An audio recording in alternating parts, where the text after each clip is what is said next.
Trump sur les champs, c'est ce qui nous attend le 14 juillet. Car oui, en effet, le sieur Macron l'a invité pour ce sacro-saint défilé auquel on tient énormément en France.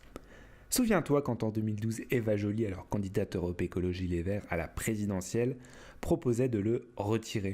Fini ce défilé qui ne trouvait, selon elle, égal qu'en Iran ou en Corée du Nord. Souviens-toi du tollé général que ça avait provoqué dans les médias, dans l'opposition et surtout à droite, bien sûr.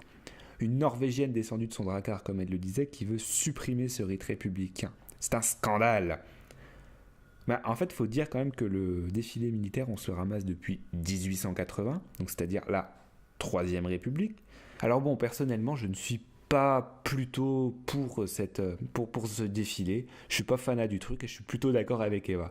Pour moi, je pense que le défilé, c'est quand même une démonstration militariste, alors qu'on n'en a pas spécialement besoin dans ce monde qui regorge d'assez de guerre.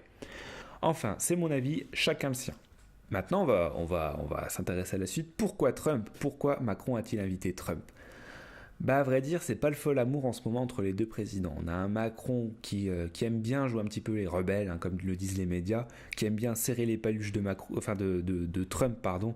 Il aime bien serrer la paluche de Trump en serrant les dents, en montrant sa virilité, en montrant qu'il est plus fort, en installant un petit rapport de force. On l'a vu sur ces images assez sympas. Et à côté de ça, on a aussi l'histoire après le retrait de Trump de la COP21.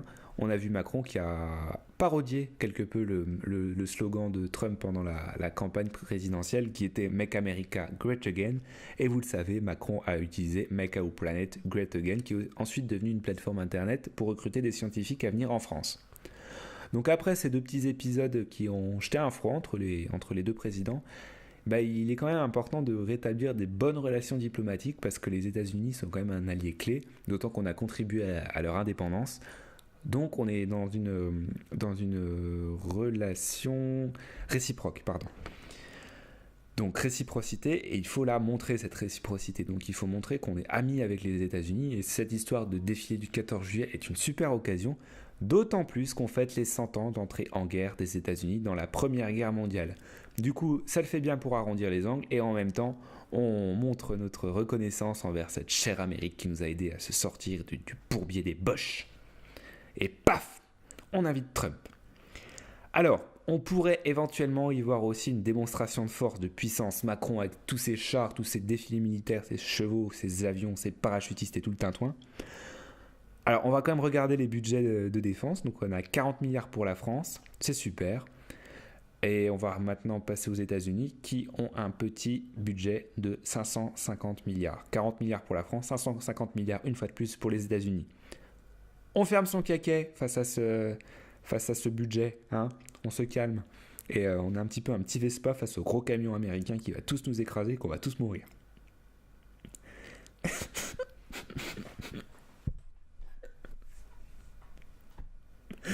couperai. Pourquoi tu m'entends rire toi aussi? Je t'entends dans le casque en plus. Bon, c'est pas grave, je couperai. Pouf pouf.